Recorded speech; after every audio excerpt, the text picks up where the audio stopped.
Կենտրոնի եթերը շարունակում է անցուդարձը, եկել ենք միասին ու կարճ ամփոփել օրվա կարևոր իրադարձությունները Հայաստանից ու աշխարհից։ Բարի երեկո։ Փաշինյանն արձագանքել է Ալիևին, որը հայրին հորդորել էր չվախենալ ժամանակակից Հայաստանի տարածք ադրբեջանցիների վերադարձից, իսկ Սևանա լճին այլ անվանում էր տվել։ Վարչապետն ասել է, որ վերադարձների օրակարգը վտանգավոր է, որովհետև տանում է դեպի կոնֆլիկտի նախնական պարամետրեր։ Փաշինյանն ընդգծել է նաև, որ պատմության հետ պետք է լինենք զգույշ, իսկ մեր շատ ընկալումներ պետք է վերանայենք։ Այս հայտարարությունները Փաշինյանն արել է կառուցելով խաղաղություն եւ բազմակողմանի համագործակցություն համաժողովի ժամանակ, որին մասնակցում են նաև Ադրբեջանի եւ Թուրքիայի քաղաքասարակության լրատվամիջոցների ներկայացուցիչներ։ Օրինակ, Ադրբեջանում այսպիսի դիսկուրս կա, ասում են Հայաստանը ճիշտ չի ասում, կեղծում են, որ տարածքային ամբողջականությունը ճանաչել են Ադրբեջանի։ Ոնց են հիմնավորում, ասում են, բա ինչ է միջև մի ազգային ժողովում Լեռնային Ղարաբաղի դրոշները դրած։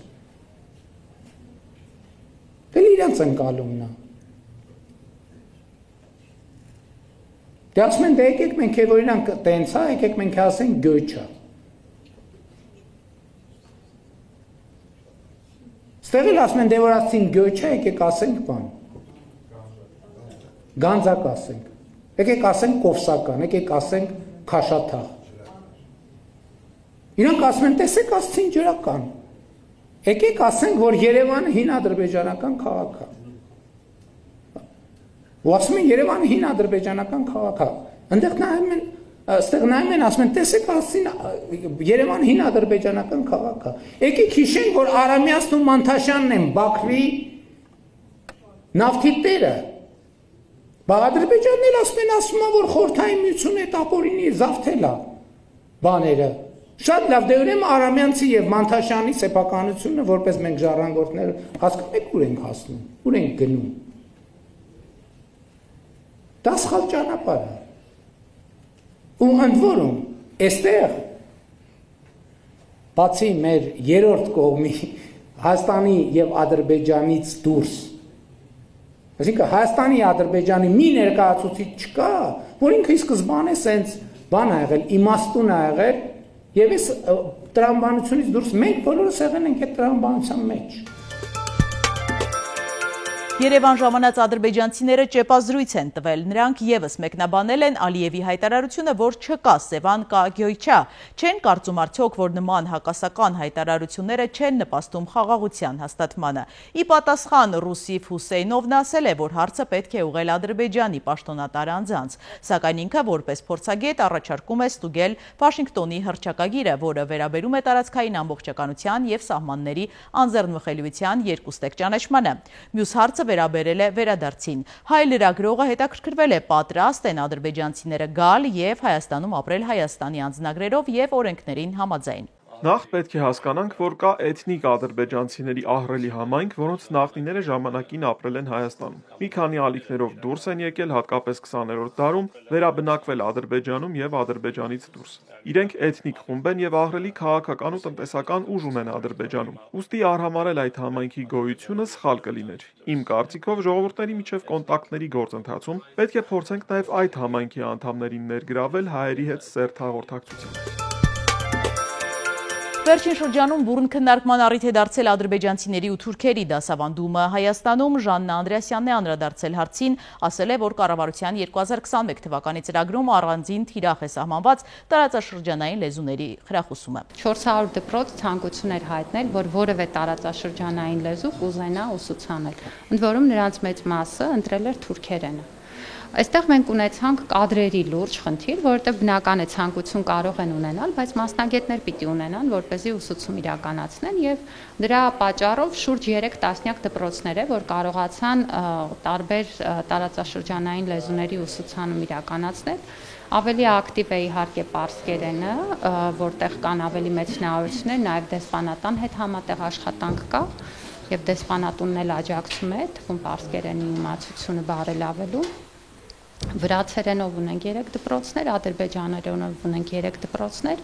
եւ ես միայն պետք է խրախուսեմ, որպեսզի մեր ավելի շատ դպրոցներ տարածաշրջանային լեզուներ ուսուցանեն, որովհետեւ մենք ապրում ենք այս տարածաշրջանում, լեզուների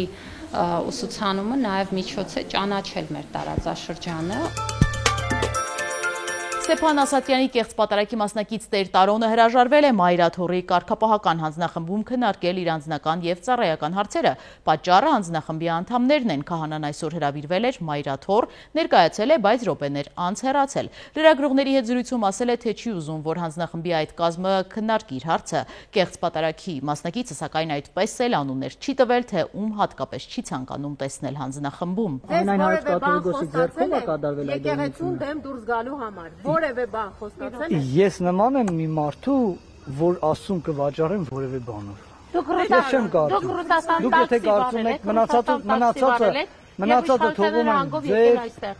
իշխանության հրանգով, սիրելիներ, ուրեմն տեսեք, թեմում չէիք, դուք Ռուսաստանում եք եւ եկաք միայն պատարագին մասնակցել։ տեսեք, ձեր ծառայության վայրում չէիք, չէ՞, Տեր Հայր։ Սիրելիներ, տեսեք։ Իմ ծառայության վայրում լինել չլինելու մասին ես մեկ անգամ արդեն ասել եմ, լրատվության հայտնի է, որ ես ունեցել եմ արձակուրդ իմ առաջնորդից Բագրատ Սրբազանից անժամկետ։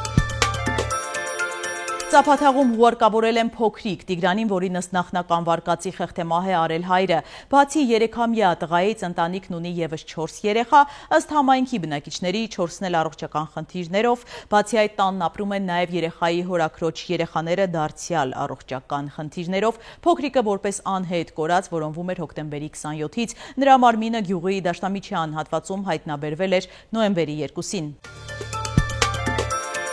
Թուրքական հասարակական կազմակերպություններն հազանգում են, Վանալիճը շարունակում է արագ չորանալ, վերջին տարիներին ջրի մակարդակ աննախադեպ իջել է ջրային ռեսուրսների պակասի պատճառով։ Կադրերը ցույց են տալիս ջրի մակարդակի փոփոխությունը 17 տարվա ընթացքում։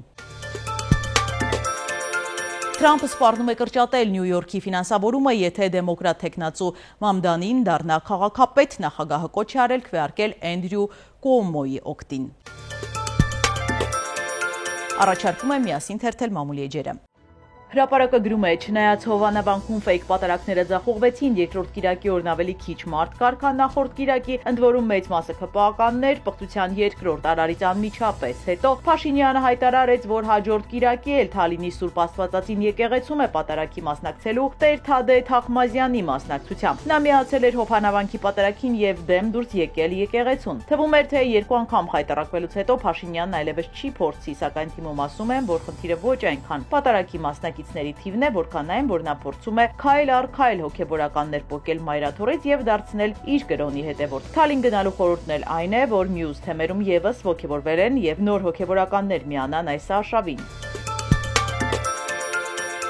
Ժողովուրդը գրում է, ազգային ժողովի ՔՊ խմբակցության երկու падգամավորների Հայկ Սարգսյանի եւ Անդրանիկ Քոչարյանի միջև հարաբերությունների լարվածությունը 3 իր պիկին է հասել։ Բանն այն է, որ 3 ազգային ժողովի պաշտպանության եւ անվտանգության հարցերի մշտական հանձնաժողովում ԱԱԾ տնօրեն Անդրանիկ Սիմոնյանը եւ պաշտպանության նախարար Սուրեն Պապիկյանը պետք է ներկայացնեին երկու կառույցների 2026 թվականի պետական բյուջեն։ Քննարկումը փակ դռների հետևում պետք է կայանար։ Քոչարյանը պահանջել է, որ բոլոր համակարգիչները իրերը, որոնք կարող են ձայնագրել նիստը, հանվեն սենյակից։ Սակայն ԿՊԱ-կան Հայկ Սարգսյանը հայտարարել է, թե ինքը չի պատրաստվում իր նոթբուքը դրսում թողնել։ Դրամփակ նիստից մեծ մանրամասներ հասան, որ բոլոր պաշտոնյաների ներկայությամբ վաղեմի թշնամի դարձած Սարգսյան-Քոչարյան զույգը լեզվակռվի է բռնվել։ Նիստը չի շարունակվել այնքան ժամանակ, մինչև Հայկ Սարգսյանը զայրացած լքել է նիստերի դահլիճը։ Իդեպ Քոչարյանը ակնհայտ արհամարանքով է վերաբերվում նաև ազգային ժողովի նախագահ Ալեն Սիմոնյանին, անգամ հոկտեմբերի 27-ին նվիրված հուշահամալիրի մոտ նա ակամահրանք է դրսևորել ազգային ժողովի նախագահի հանդեպ, նույնիսկ չի բարևել նրան։ Ալեն Սիմոնյանի կողմնակիցները պնդում են, որ Անդրանիկ Քոչարյանն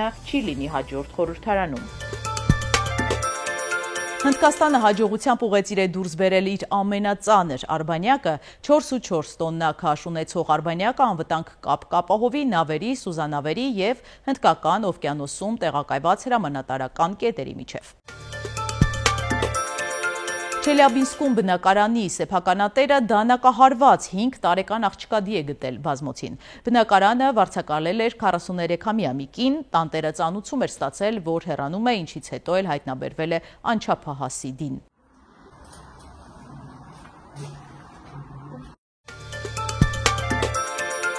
Եվ եղանակ ջերմաստիճանը էապես չի փոխվի, տեղումներ չեն սպասվում։ Սիրելի հետևորդներ, եկեք կատարենք մի քանի պարզ քայլ մեր YouTube-յան ալիքը զարգացնելու համար։ Ձեզանից մի քանի վայրկյան է պահանջվելու, հավանում եք այս հաղորդաշարը եւ բաժանորդագրվում։